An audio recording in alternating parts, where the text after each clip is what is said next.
kind of a no-brainer to think that I mean, come on, you know, we have all heard the joke about the laminated lesson plan, right? Right? There is some truth to that joke, but the fact of the matter is most teachers, especially if they've been around for any period of time, know what they're going to do and when they're going to do it. So why not tell the parents? Now, in Manchester, we don't have quarters for our elementary school kids. We have trimesters. So I don't know if how standard that is or not. It was a surprise to me to learn that that's how it ran. But if you know you're going to cover certain material, you know, in math, and these are the materials you're going to use, it's not to say that if the teacher finds something better online or whatnot, or they come up with something new, they can't use it.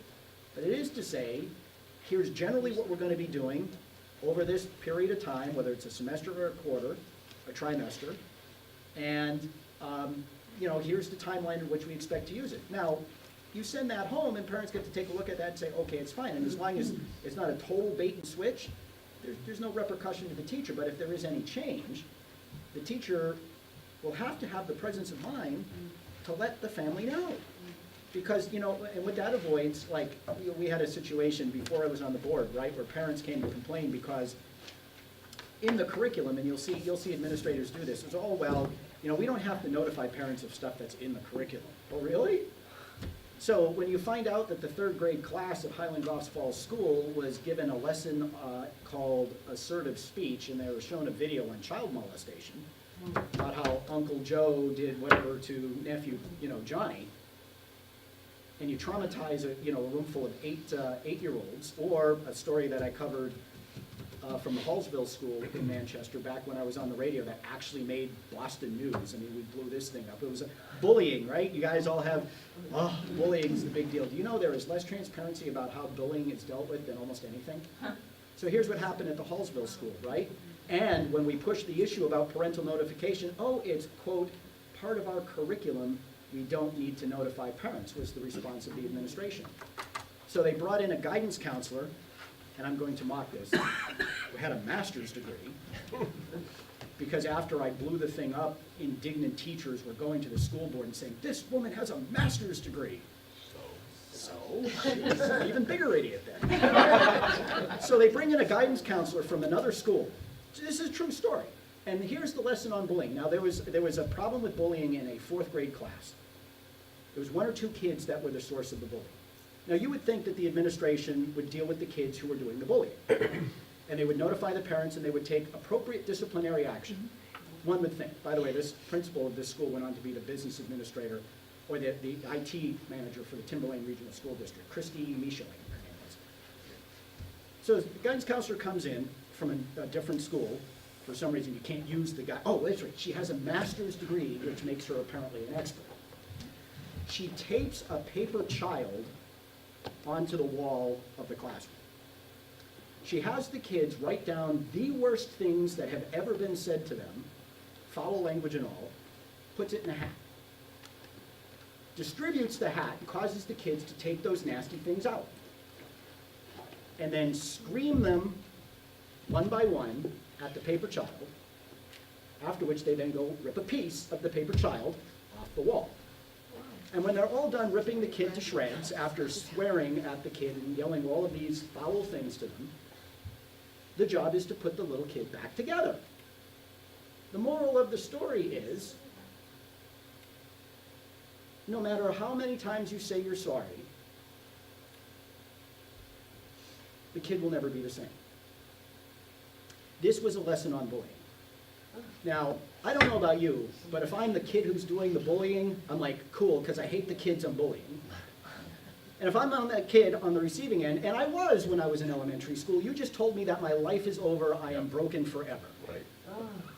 Yes. That's right. Victim mentality. This was not told to parents because it was, quote, part of the curriculum. So parents went to me. Oh, the administration really didn't like me. And the administration was, we will open an investigation. So the investigation was opened on a Friday, and the parents were supposed to meet with the superintendent and company on a Monday, and the family thought that the administration was going to interview them about the incident. They were informed of the outcome of the investigation. which, by the way, they taped. They taped the whole meeting. I ended up getting a letter from the district's attorney requesting that I take the audio of that meeting down off my website, which I did not, because it was properly recorded. And even if it wasn't, sucks to be you, I'm not part of the school district. And what happened in that meeting was an utter total cover-up of a completely out of hand and out of control type of situation. Now, can you go on anywhere on Manchester School District website and find the bullying curriculum that enabled that? Nope, you can't. Those parents ended up pulling their kids out of school. I think 3 parents in the class, and there were other parents who came forward to me that said their kid was totally messed up by that, but they didn't want to come forward because the Katsikas family that came forward were getting hammered by the administration.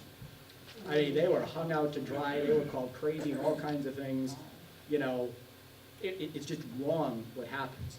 And I can tell you firsthand, I have 5 children, and my children come home and they tell both their mother and myself about how they're bullied because of who I am serving on the school board. By the teachers sometimes. Sometimes by the teachers, absolutely. I have one in particular in mind that you mentioned, So and it's not right. it hasn't been passed yet, but that's why it needs to go.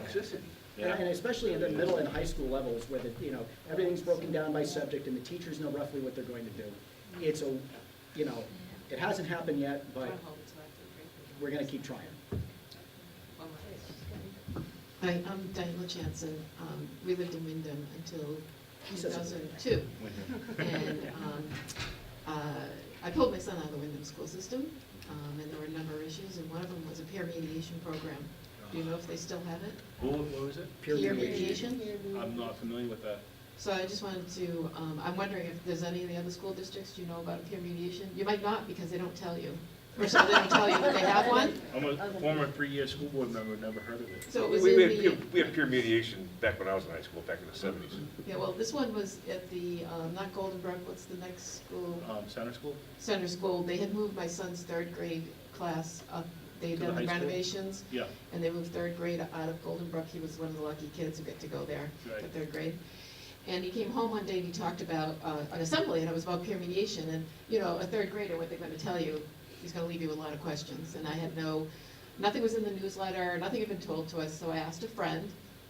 Oh, she said, peer mediation, yeah, you know, it's where the kids help the kids solve their problems. And she told me about a girl who had trouble, they were making her sit with somebody at lunch she didn't get along with, and went to peer mediation, and the kid said, you have to sit with them anyway.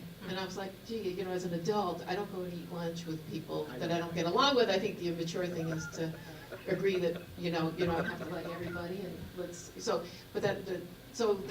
I called the school, and they put me in touch with the guidance counselor. And her first response to me was, I says, my son came home and I'm very confused about this peer mediation program, and I'm really curious why I haven't sent any information home for the parents to understand it. And her basic answer was, you don't need to know. Wow. I said, really, I don't? Well, I haven't heard very good things about it. And That's why then you she don't need couldn't to know. talk to me enough after that, after I told her, I heard. And I asked her how it worked, and she, you know, said the children have a choice. They can have their peers help them solve the problem, or an adult. And, you know, I just knew they twisted the arms. They want this peer mediation program to work, right? You know, you want your peers to help you, right?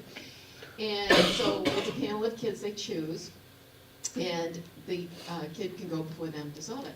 And I said to her, I said, so, Wait, who chooses?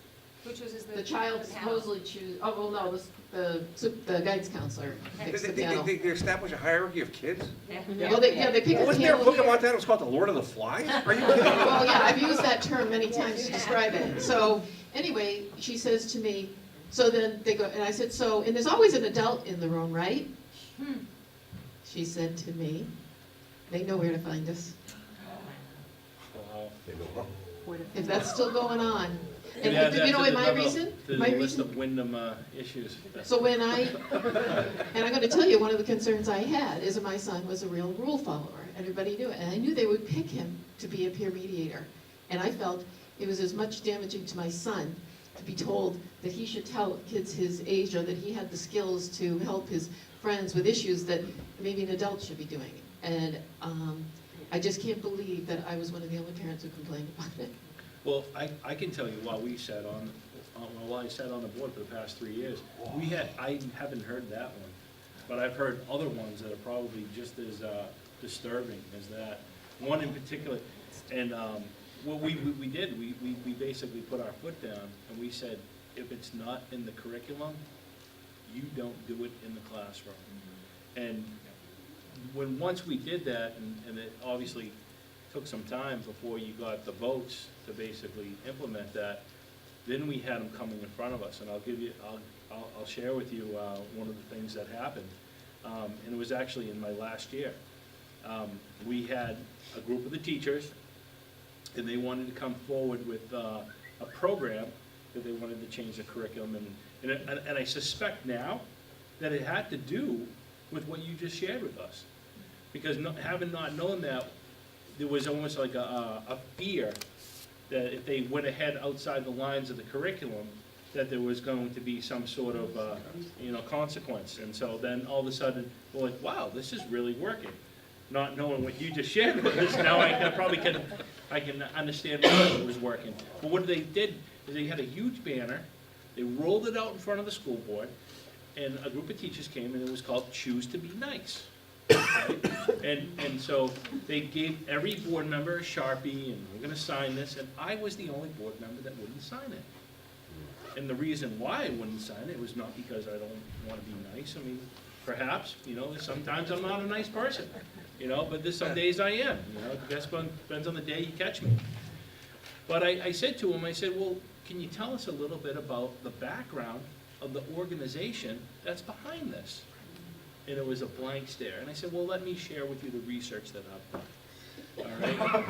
So, Back to your responsibility yeah, as a school board. and I said, well, you want to talk about the criminal record for the woman that owns the company? Do you want to talk about this? Or do you want to talk about the LGBTQ background that's being pushed through this carriage? Not that I have anything against that, because I certainly don't.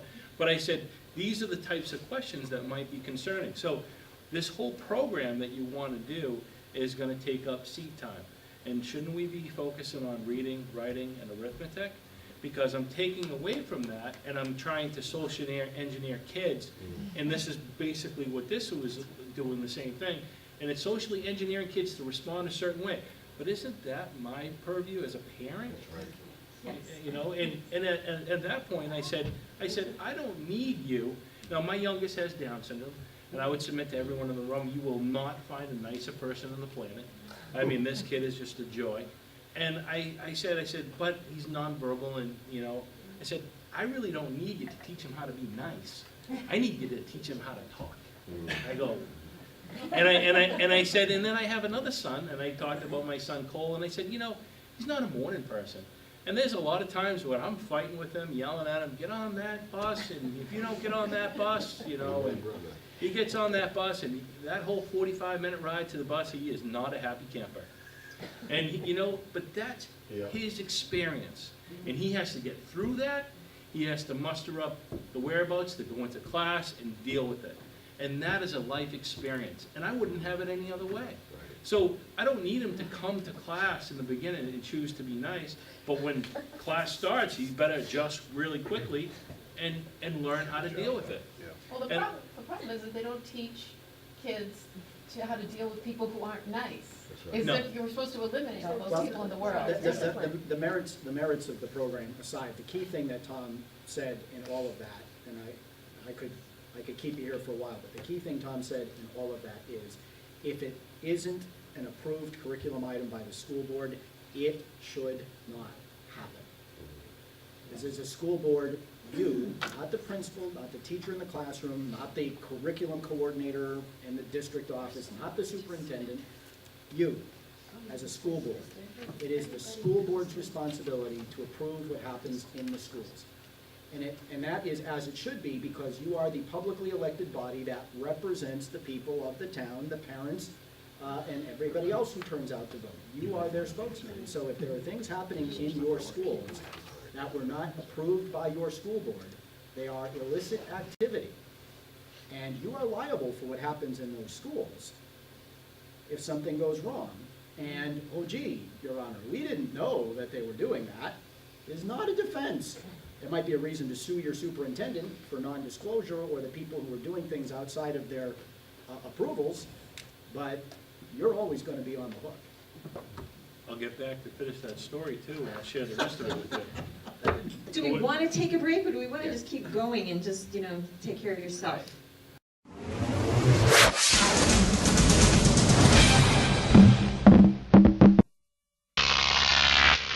Crop TV.